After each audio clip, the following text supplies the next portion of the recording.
avant même de penser aux sportifs, avant même de penser au football, je pense qu'il faut penser à la personne. Je pense que là, il doit être dans un état pas possible. Et J'imagine que tu as vu ce qui s'est passé à la finale de la CAN hier. On t'a vu assez proche de Brahim Diaz depuis ton arrivée au Real Madrid. Est-ce que tu as des mots pour lui? Est-ce que tu as pu échanger avec lui?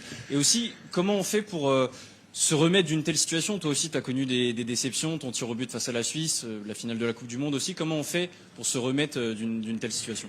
Merci. je lui ai envoyé un message. Je l'ai pas eu encore. Je pense qu'il doit être triste. J'ai passé la moitié de la nuit au téléphone avec Achraf, donc je sais très bien tout ce qui s'est passé et tout ce qui a pu couler après. C'est difficile.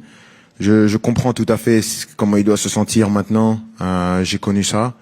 J'espère que, bien sûr, il va avoir de la déception, il va avoir de la colère.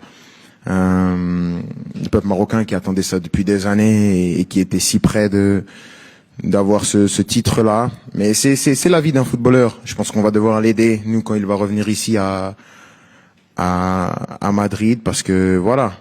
Avant même de penser aux sportifs, avant même de penser au football, je pense qu'il faut penser à la personne. Je pense que là, il doit être dans un état pas possible et notre objectif, ça va être déjà de le récupérer en tant que personne.